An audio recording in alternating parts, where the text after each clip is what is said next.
but I can't walk and talk because the snow out here is just so bad. I'm indoors. So anyway, going to let the crowd build up here a little bit. We're almost over 2,000. We're going to talk about a bunch of different stuff today. Going to jump it around a little bit and try to keep it very interesting for you. Give you different news topics that are going on. One of the things I do want to say while we're letting the crowd build up here a little is we hit a milestone today on DML, if you will. The Facebook page, DML Daily, has got to the level of 1 million. We hit over 1 million likes today. In fact, it was this morning. Oh, lovely lady bringing me coffee. Say hello. Snowstorm. Snowstorm. You haven't seen Miss Mary in a while, right? Miss Mary's been... It's bad out. Huh? It's bad out. It's bad out. It's bad out. Blizzard conditions. Blizzard conditions, yeah. Blizzard. Mary has an forever. She's been infatuated with the weather. She does. She's almost like a little addicted. We have this thing here in New York called News 12. That's our local news station. I never watch it. She's always on it. If she thinks it's going to snow, she goes out and she buys all the ice melt. And last night she had my son taking out the shovels and all that other stuff. I went and bought ice melt. Yeah, you did. You went out and bought ice melt, right? What a total waste. Total waste. Should have picked up a pooper scooper for all the dog poo that's out there, so this way we don't step through. Anyway, I'm not going to start having it. It's going to be in the 20s. Mary's very concerned. It's going to be in the 20s. I'm not going to have an argument with you. I have to get to the stuff, okay? All right. You don't show up for walk and talk in a month, and now all of a sudden you're going to take over. Crazy stuff. All right, looks like we got a big enough audience here. So, man, the coffee's hot, man. So anyway, You want more creamer? no, I'm good. Yeah, a little more. So anyway, I'm sorry to bring the personal life into here. As was it, a little more creamer. There we go. Go ahead. There you go. Don't get that on Fox News. Yeah, could I have some coffee with the milk you just poured in here? My goodness gracious. It's like an ice. It's like a milk pop. Now the coffee's colder than it was outside. All right. Anyway, let's get into the news. Sorry about that. Where do we start? I guess we're going to start with Ivanka, because I've talked to you about Ivanka Trump now for the last couple of days. And look, I don't have to tell you about how good of a person Ivanka Trump is. You already know this. I mean, she comes through on the television. She comes through on everything she does as just being a complete, genuine, hardworking person. Looks like she is a great wife and a strong mother and a great daughter. And I wouldn't be surprised if one day she runs for president. Although I don't know. After what she's watching her father go through after just 2 weeks and a year and a half of campaigning, she may never want that for herself. And could you really blame her? But unfortunately, more stores are piling on now, removing her from the shelves. And the latest one, there was a report in the New York Times, and obviously you always have to wonder what the New York Times is trying to achieve by putting this kind of report out. But they had attained a letter sent out, or a memo sent out from management from the public company that owns TJ Maxx and Marshalls. And it informed the employees to take down all the Ivanka signs, and that to take down the isolated displays of Ivanka products and mix it in on sort of the racks with the other stuff. When you go shopping, and, especially at places like TJ Maxx and Marshalls, you go and you're looking through the racks and you see like all this different stuff mixed in. It's sort of the stuff they're just trying to dump, but no longer giving her an isolated section to be selling her stuff. Now everybody, it's amazing how this is happening, right? Everybody all of a sudden, out of nowhere, is complaining that, yeah, her sales are really down. Things aren't selling, whatever it may be. Look, we weren't born yesterday. We understand what this is from. This is just the continuous backlash against President Trump. Ivanka is being held accountable simply because her last name is Trump.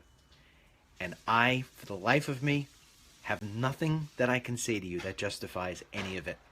It is so pathetic, and it is so sad.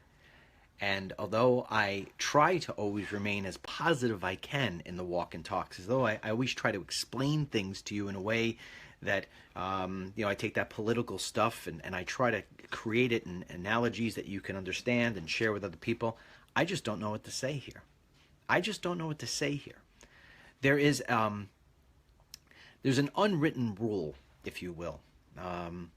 You don't screw with somebody's kids. And I talked about this the other night.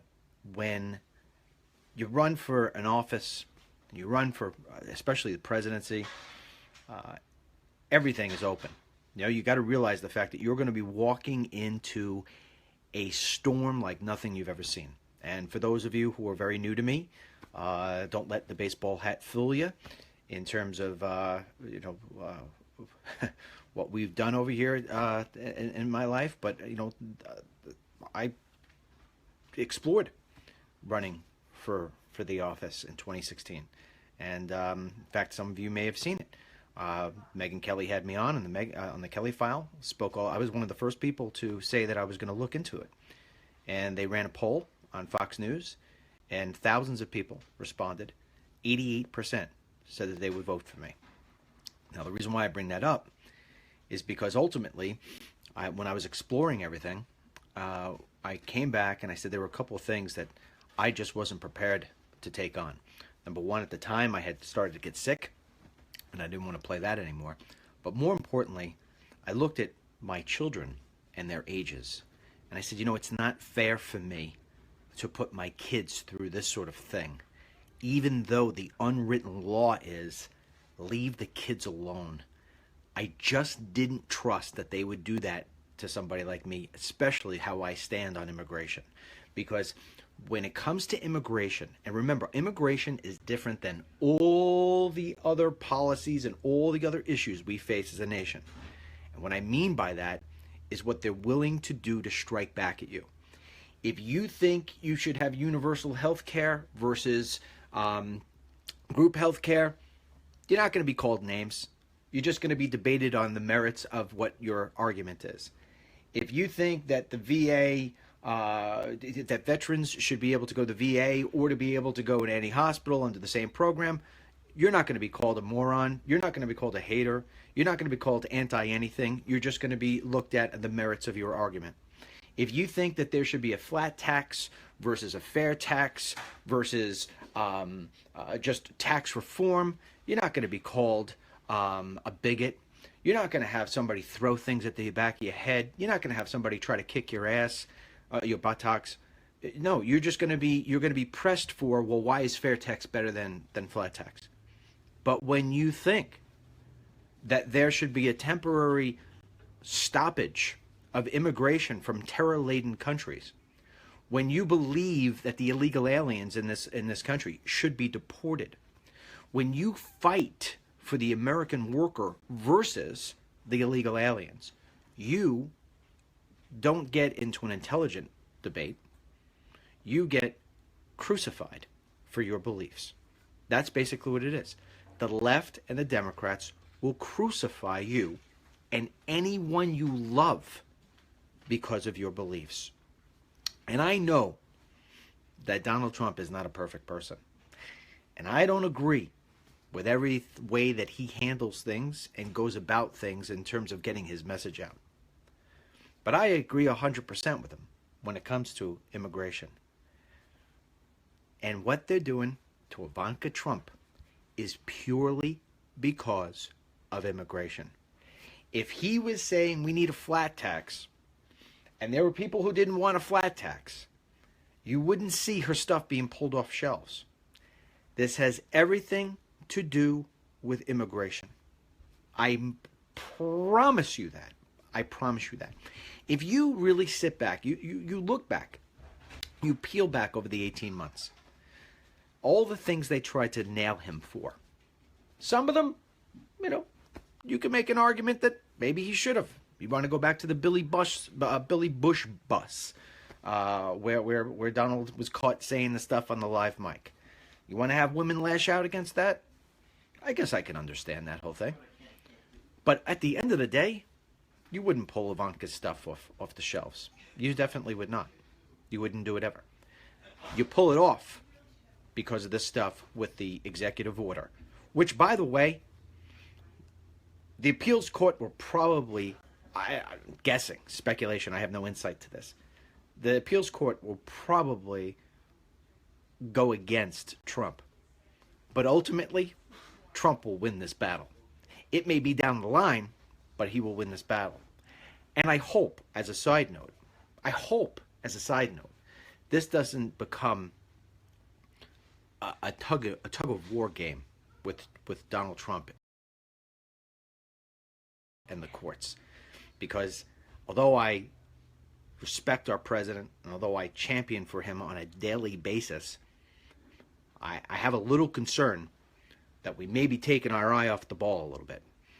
DHS, the point of the temporary ban or restriction or whatever you want to call it, it was put in place specifically so this way we could give DHS and immigration time to catch its breath and to create new programs that would enable us to have better vetting. Now, I personally believe one of the things that has to come out of that better vetting is to lower the immigration numbers. That has to come. If you don't put that out on the table, it ain't ever going to work. So now that the courts are basically stopped the ban, if you will, the temporary ban. Now people are flooding in again on airplanes. It's funny, we talk about, actually it's not funny, it's sad. We talk about how it is that the border gets these rushes of people. Well, now we're getting rushes of people coming in the other way. Everybody's trying to pack their bags and get in real quick. Meaning through the refugee program and all the other different stuff that we get legally. We get these immigrants. I hope that DHS, I hope that immigration, while this is all taking place, is working double time to put these new vetting procedures in place. Because even though the ban has sort of been held up, well, we can still come up with these other new procedures and lower immigration levels. There's something very important. Maybe some of you have seen it if you've watched They Come to America 1. And if you haven't, you can find it as a standalone video on YouTube. Look for Numbers USA gumballs. And Roy Beck from Numbers USA, one of the smartest guys in immigration, uses a gumballs demonstration on how it is that immigration is basically crippling the country on many different levels. And in that explanation, he says that, look, just one day, the U.S. government said, hey, we're going to start taking in over 1 million people. You never asked for that.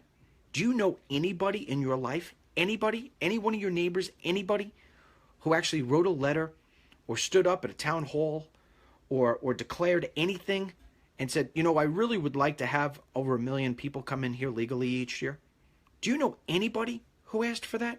American people didn't ask for it. We just got it. We just got tacked with it. And now we're suffering through it because it's been like this for so long.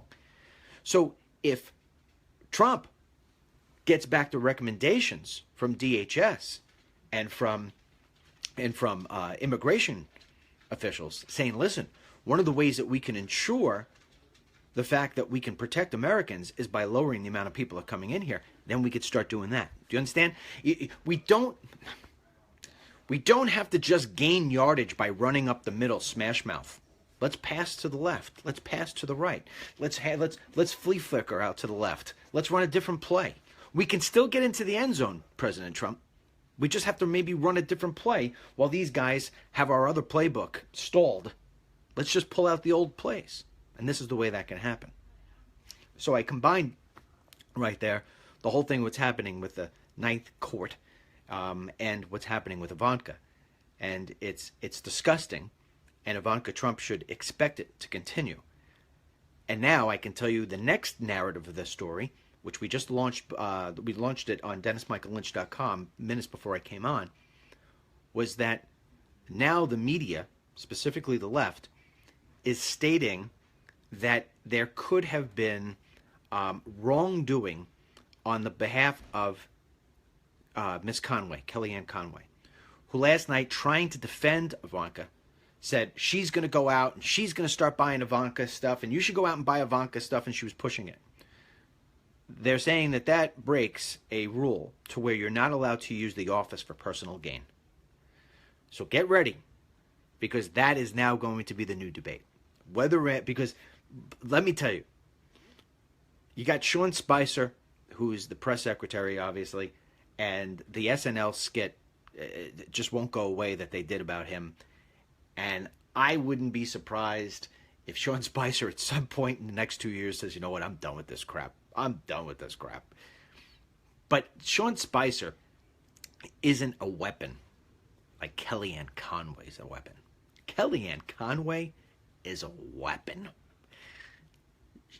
To me, I've said this to you before, and I other than maybe Jeff Sessions, which I can't, who, by the way, was just sworn in about 20 minutes before we went live here. Other than Jeff Sessions, who I just cannot wait for him to get going as Attorney General, the number one person in that White House, aside from Trump, is Kellyanne Conway. And so you can mark my words, the media and the left have been waiting for a little something. What did she do last week? She mispronounced something. I can't. It's eluding my mind. I'm having a brain lapse. She mispronounced something, and they were all over her for just making a verbal mistake. I mean, come on, potato. She said, and she caught herself. She said that she made the mistake, and yet they tried to annihilate her. Now they have this, where she's getting on and saying, she's just trying to she feels bad for Ivanka because she knows exactly what I'm saying to you right now is absolutely true. And now you watch, they're going to say that she was on a violation, and they're going to try to take her down. They're going to try to take her knees out. You watch, because they know Kellyanne Conway is his best weapon. Mark my word, I'm never wrong on this. Watch it take place. All right, now moving on to another topic. Last night, not that I watched this crap, but I saw the clips. Last night, Jake Tapper from CNN was on with raging liberal Stephen Colbert on the Late Show, and he had him on for about 9 minutes, and of course, the entire conversation was about big bad Donald Trump. And Colbert took a reading. He took all the different descriptions that Trump has given of CNN. Fake news, despicable, you name it, blah, blah, blah, blah. And he asked Tapper, what's it like in the hallways there at CNN with the president saying this about you? And he said, nobody cares. Nobody cares. And then he blamed it on Trump. He said, there's nothing we'd like to do more than cover policy. There's nothing we'd like to do more than cover the issues. But the president Trump hasn't pivoted. He hasn't pivoted from the campaigner and the candidate to the president. In other words, that he's saying he's like a radical, that he's free and willy, that because, and he identified, because Trump is tweeting out against Nordstroms, because Trump is tweeting out against judges, because Trump is getting up at prayer services and saying things about Arnold Schwarzenegger's stuff. Remember I told you this? Because he's doing that, CNN has to cover it. And this is why I've said to you a million times, those things should not be coming out of that Twitter, because what he's doing is he's fueling them. If you strip that away, you force them. That's how you paint them into a corner. See, I think that maybe our president, man I'm very proud to have voted for, believes that he's painting them in a corner by exposing them to Twitter. I don't think so. I mean, if I was sitting in the room with the president, we were trying to figure out how to handle these guys in the sense of how do you deal with the liberal bias. My advice would not be to go about it that way. I would say let's paint them into the corner with facts and shower them with niceness. Let's pin it back on them. Let's put their backs to the wall and expose them like WikiLeaks exposed them. See, that was the beautiful thing about WikiLeaks. WikiLeaks just said, hey, here you go. Hey, here you go. Hey, here you go. Julian Assange wasn't sitting up there and screaming things out in his own opinions and tweeting things out in his own opinions. He was just, here you go. And what did we find out? CNN was in bed with Hillary. CNN was in bed with Hillary. CNN was in bed with Hillary. It was one after the next to the next. And it was exposing these guys and all these guys in a way that nobody has ever exposed them before. Actually, they just exposed themselves. So if we were able to strip out these Arnold Schwarzenegger things, and that's why I've told you, yeah, they're little, but they're going to equal big. Now, you may say, well, CNN's a hack job or whatever it may be. I've told you this before. CNN's ratings are very low compared to that of Fox News. In fact, if you do a Google search for the top cable news shows, you will see that Fox has, I think it's like, 13 of the top 20. In many cases, the repeats for O'Reilly and Hannity and Tucker will beat the prime show for Anderson Cooper. You follow what I'm talking about? So O'Reilly plays at 8 o'clock Eastern and then again at 11 o'clock Eastern. His 11 o'clock repeat, O'Reilly's, beats Anderson's original show at whatever the time he is. I think he's at 8 o'clock as well. So he's 2 hours. That's how powerful. However, you're talking about O'Reilly getting maybe 3 million people on his best night, and you're talking about Anderson Cooper maybe getting 1.5 million people on his normal night. And you say, oh, come on. It's not the way it works. Because the majority of people now are consuming their news over the web. It's very important for you to know this. And I wonder if anybody has ever even said this to Trump. Although that's the case, the majority of news nowadays is seen like this, over the web. When it comes to the web, CNN dominates, and I mean dominates, Fox News by more than double. And we're not talking about 3 million, 6 million. We're talking about, and if I got this right, the last time I checked, Fox News got approximately 200 million unique visits in one of the last few months. CNN doubled it to 400 million. You're talking about massive numbers. So keep in mind that when Jake Tapper and Anderson Cooper, when they turn around and they put out something, and they put out something that you would think is, fake news or minuscule or whatever it may be, and everybody thinks, oh, well, you don't even have viewership, No, they have plenty of viewership because those clips get pulled out and they get put on the web, and more people are consuming those clips than they are Bill O'Reilly's or Sean Hannity's. And that's the danger in this. And that's why I get concerned that maybe President Trump isn't being told these things. Yeah, he needs to know this stuff. So that's why I want that stuff removed. So Jake Tapper gets in there and blames the fact that the reason why they're not covering him is because Trump continues down this path of this stuff. Now, to me, it's a lame excuse. It's a great way of disguising that you're really a biased news agency and that you pushed for Hillary and that you're going to push for the next Democrat. But he's giving them the weapon. He's putting the bullets in their gun. Pull that away, President Trump. Pull that away and force them to cover the issues. Force them to talk about the importance of national security instead of Nordstrom's. Have them talk about the importance of deportation instead of Arnold Schwarzenegger's ratings. Yes. Okay? Now, let's transition into another story where it all connects. Last night in Arizona, there was a massive protest, and your buddy told you this was going to happen. There was a massive protest because an illegal alien who was nailed in 2008 for stealing documents using phony names. She, under the Obama administration, had nothing to worry about. She just went and checked into the ICE office periodically. I mean, this is what Obama did. Fundamentally transformed the United States of America. She's a felon. But we kept her here. We didn't deport her. She was a low priority deportation. That's what they said. She was a low priority illegal alien. Okay?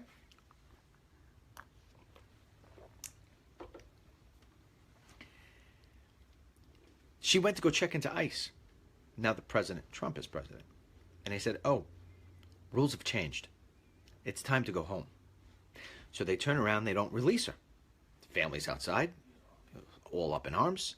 Now what happens? People start laying themselves down in front of the vans that were going to transport her out. I told you, what I tell you?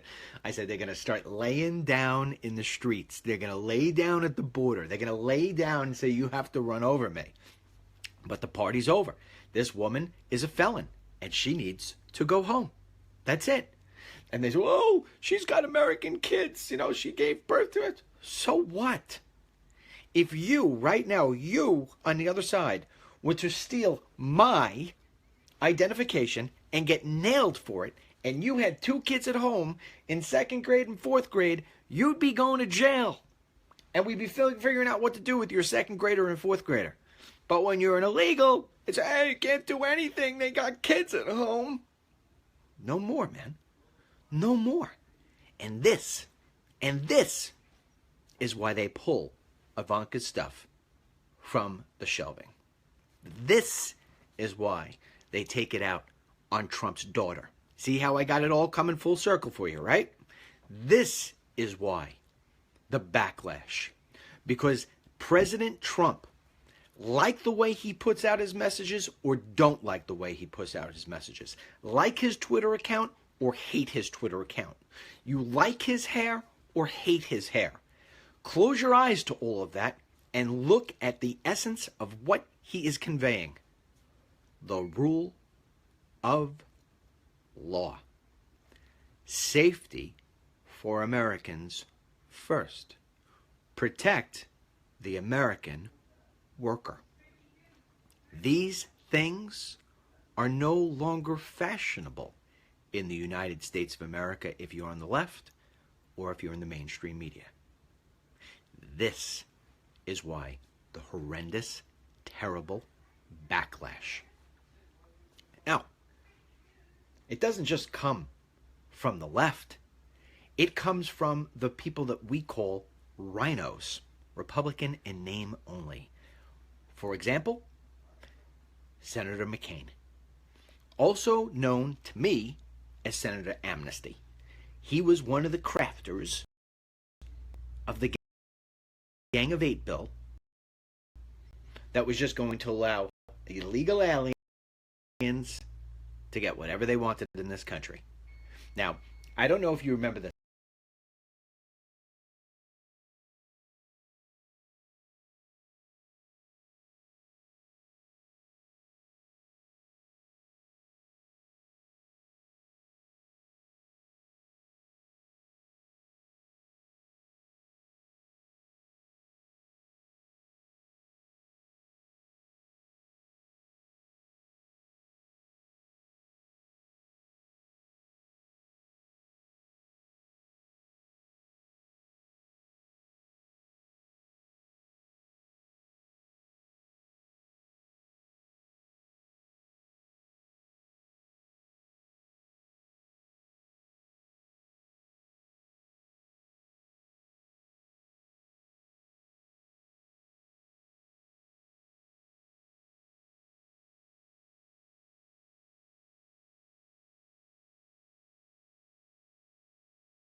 Exercise over in Yemen, one of our servicemen, a Navy SEAL, is killed, which is something that happens when you do these sort of things. And it's no president wants to go sit in front of 2 parents or a wife or family and have to stand there as the remains come in. No president wants to do that. Nobody wants that. But our military men and women know that that's part of the risk. It's a voluntary thing. This is what makes these people heroes.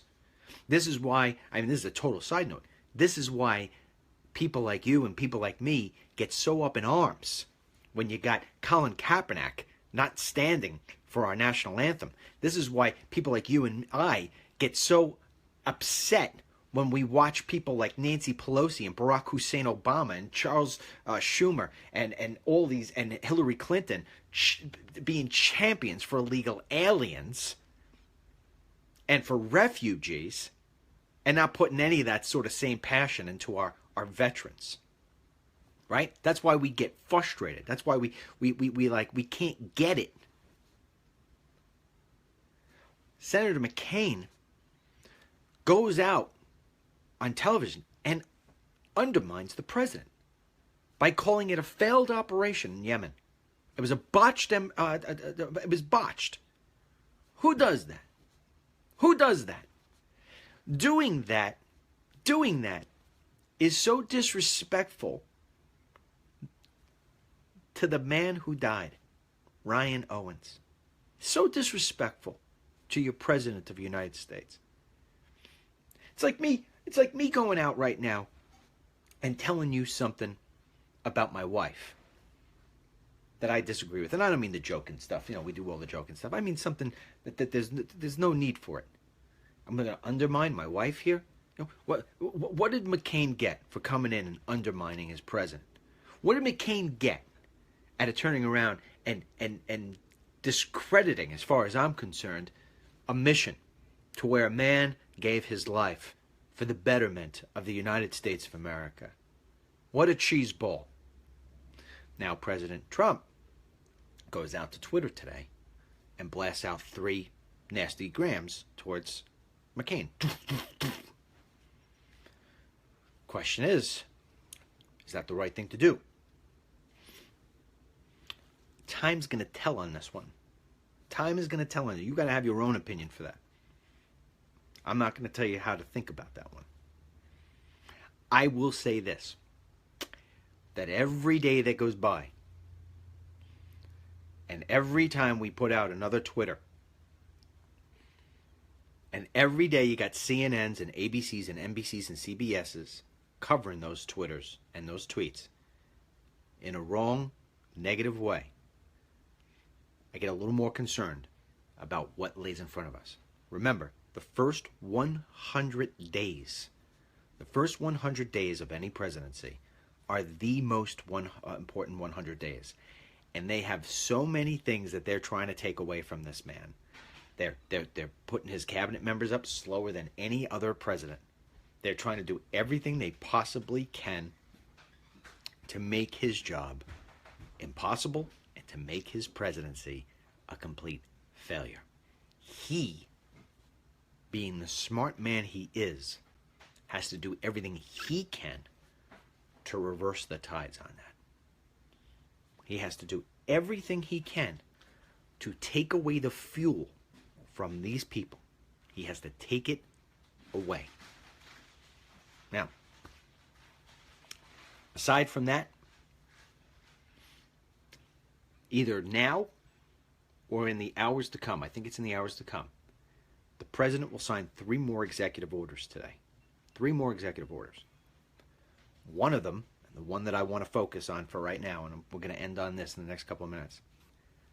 One of them is about tackling the drug cartels in Mexico. I cannot tell you how much I support this. Much of the root of evil that takes place on our southern border is driven by the cartels. For those of you who think of drug cartel and you tie it back to Al Pacino, say hello to my little friend. It's not the way it is. About 2 years ago, 3 years ago maybe, I sat down with the former Attorney General in Arizona. He's a liberal, but still a relatively smart man when it comes to this particular topic. And he explained to me, he said, Dennis, you don't understand.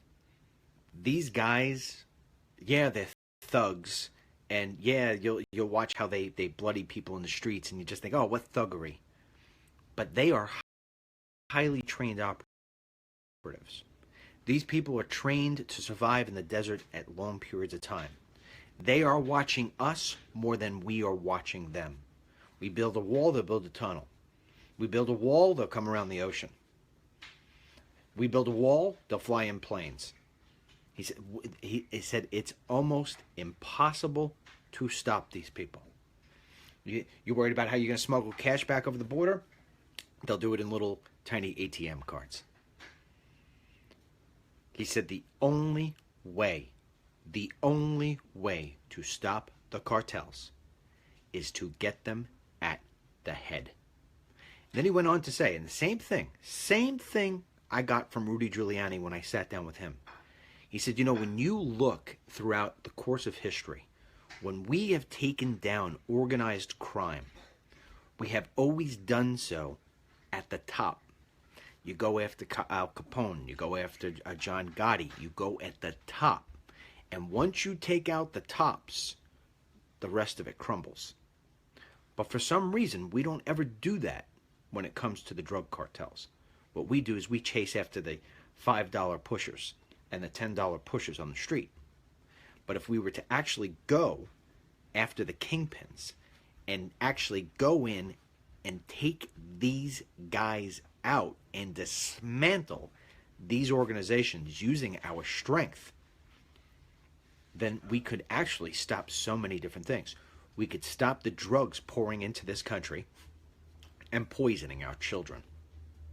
Not going to stop complete drugs, because you got, by the way, it's a whole nother issue. You've got tons of drugs coming in from Canada. But if we were just to focus on the southern border, you can at least bring down massively all those drugs coming in. The human trafficking of these people coming up through and just brought over is different than the human smuggling. Keep in mind, trafficking and smuggling of human beings is two different things. You've got the trafficking of people who don't want to be trafficked, and you got the smuggling of people who want to be smuggled. So in one case, you're taking somebody against their will, and you're bringing them over and essentially selling them. In the other case, they're paying you to be brought in. The amount of money that they're getting paid for smuggling in people is astronomical. $5,000, $10,000, $15,000. In some cases, there are reports of where people from China, people from the Middle East will pay up to $50,000 per for safe passage into the United States. Yeah. So, if you take the cartels out, it makes it far harder for these people to be smuggled in to the United States. And think about this. Think about this. Every single president in U.S. history since I've been alive has vowed the war on drugs. They're going to fight the war on drugs. But they never go after the cartels. That's where you go. This is where Trump's brilliance is above, head and shoulders above all these other guys. This is where his bravery is head and shoulders above all these other guys. He wants to go to the source. He understands how to get this finished. He understands that you take him out at the top and the rest of it will collapse. And he realizes the fact that we may actually have to use our military in order to be able to do it. We asked you on a poll days ago on DennisMichaelLynch.com, would you support going after the cartels using our military? Majority of you said yes. The executive order, I don't know what it's going to say, but it's going to come down today. And he's going to, it's about going after the cartels. He's probably, I had a guess, going to do the same thing he did last week with the military. He gave the military 30 days to devise a plan on how it is that the U.S. was going to eliminate ISIS and Islamic terrorism. I bet you he is going to come back with the same thing. I want the military, or I want DEA, or whoever he's going to come to with, maybe sheriffs, I have no idea, come up with a 30-day plan on how it is to stop the drug cartels. Now, let's end on this before I do my little announcements at the end. I have a big announcement too. Well, for me, it's a big announcement. how can anyone from the liberal left or from the right not want to stop drug cartels? Let's see how CNN, let's see how ABC, NBC, CBS, and MSNBC react to this executive order. Let's see what it is that they can find to criticize our president instead of maybe just one time trying to support him. Right now, if you go, here's another thing I want you to do. Maybe I'll have one of my writers. You know what? I'm going to do that. I'm going to sign right now. Right as I get off you, I'm going to sign. I'm looking at our assignment board right now. I'm going to sign to one of my writers, and I'm going to tweet it. I'm going to tweet it out, so it'll go to your alert on the DML app. We're going to show you the map of the drug cartels here in the United States. It will blow your mind. They are they're in thousands of cities across the country. You want to talk about cleaning up your streets? You want to talk about making America great again? I think this is one of the places where it starts. I really do.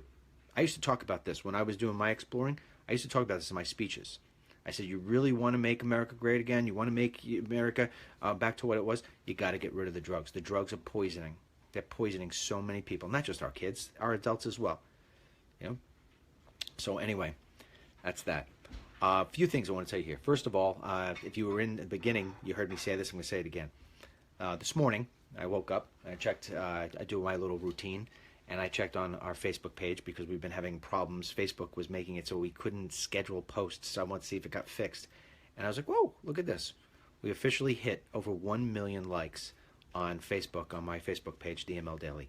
So I want to thank you all because you play a huge role in that. Every time you share something and it goes out to new people, I always hear, oh, I'm so happy I shared and I see my friends are now liking your stuff.